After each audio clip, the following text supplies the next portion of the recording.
일제 강제징용자, 강제징용 피해자 배상 판결에 관한 일본의 적반하장이 날이 갈수록 가관입니다. 우리 정부에게 외교 협의를 요구하면서 일방적으로 30일이라는 답변 시한까지 정했습니다. 이는 굉장히 무례하고 방자한 처사입니다. 지난주에 문재인 대통령께서 신년 기자회견에서 사법부 판결을 존중해달라는 입장을 밝힌 것을 두고도 일본의 스가 관방장관이 유감 표명을 하는 등 아베 정부와 자민당이 반발을 하고 있는데요. 적반하장도 이런 적반하장이 없습니다. 대통령께서 말씀하셨듯이 민주국가에서 삼권 분립이 엄연한데 행정부가 사법부 판결에 관여할 수가 없습니다. 일본 정부가 일본 사법부의 판단을 존중한다면 또 존중하듯이 한국 법원의 판단도 무시해서는 안 됩니다. 법원의 판결을 이유로 한국 정부를 공격하는 것은 매우 부당하고 가당치도 않은 일입니다.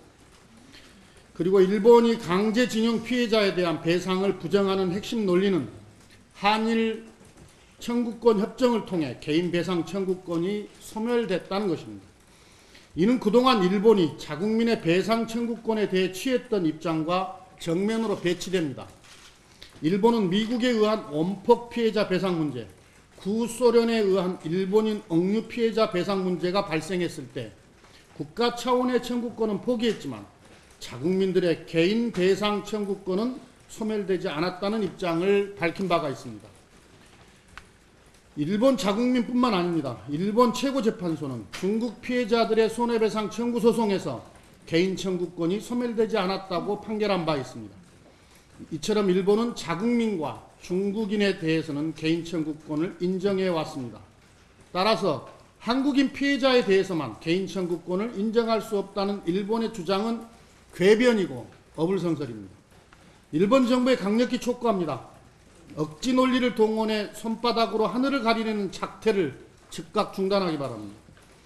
아베 정권이 전쟁할 수 있는 소위 정상국가를 꿈꾼다는데 진정한 정상국가는 잘못을 인정하고 피해국에 진정어린 사과를 하는 양심을 지닌 국가입니다. 양국 간 불필요한 긴장만 고조시키는 부당한 한국 때리기를 즉각 중단하고 일본의 전쟁 범죄 피해자에 대해서 보다 책임있는 자세를 취해주기 바랍니다. 자유한국당에 대해서도 한마디 하겠습니다. 나경원 원내대표가 어제 대통령의 신년사가 불필요하게 일본을 자극했다며 도저히 납득하기 어려운 발언을 했습니다. 대한민국 정치인이 한 말인지 일본의 정치인이 한 말인지 도무지 분간을 할 수가 없습니다. 아무리 여야 간의 입장이 다르다 하더라도 강제징용과 위안부 피해자와 관련된 사안까지 일본을 두둔하며 우리 정부를 비판하는 것은 매우 유감스럽습니다. 강제징용과 위안부 피해자들과 관련된 사안은 여야의 문제가 아니라 정의와 진실의 문제라는 사실을 깨닫기 바랍니다. 자유한국당의 최근 행보에 대해서 한 말씀 드리겠습니다. 황교안 전 총리가 오늘 자유한국당에 입당한다고 합니다. 다들 잘 아시겠지만 황 전 총리는 박근혜 정권 내내 법무부 장관과 국무총리를 역임한 박근혜 정권의 핵심 인사입니다. 국정농단에 대해 누구보다 큰 책임이 있을 뿐만 아니라 황 전 총리 본인도 수많은 의혹의 당사자입니다.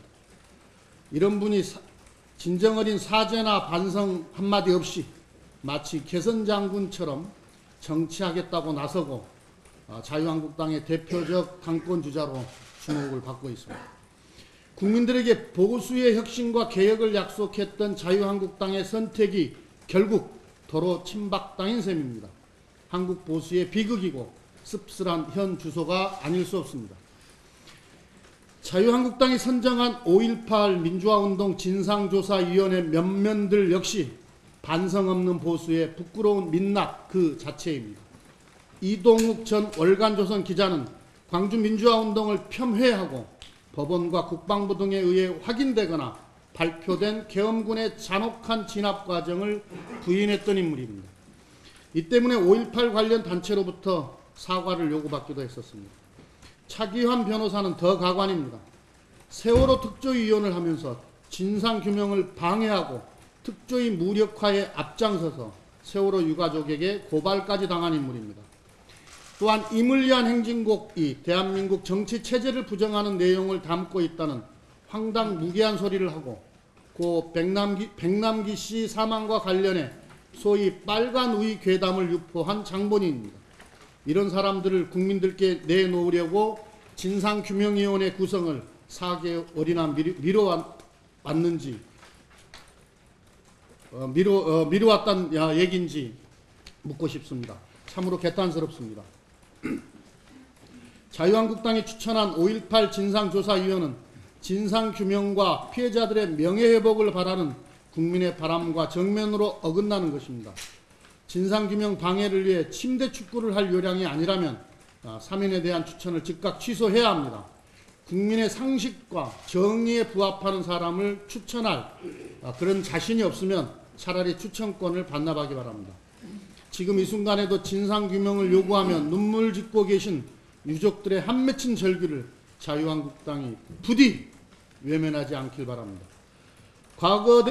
잘못된 과거를 바로잡을 용기가 없다면 보수의 미래도 자유한국당의 부활도 없다는 점을 명심해야 할 것입니다. 대통령께서 오늘 대기업 및 중견기업들을 초청해 간담회를 개최합니다. 경제혁신과 포용성장을 견인할 수 있는 다양하고 창의적인 제안들이 많이 나오는 자리가 될 것이라 기대합니다. 더불어민주당과 정부는 민생경제 활성화에 최우선을 두고 현장의 의견을 직접 경청하는 자리를 이어가고 있습니다. 단순히 경청에만 그치지 않고 모아진 의견들을 생생하게 살아 숨쉬는 정책으로 만들어지도록 최선을 다하겠습니다. 이상입니다.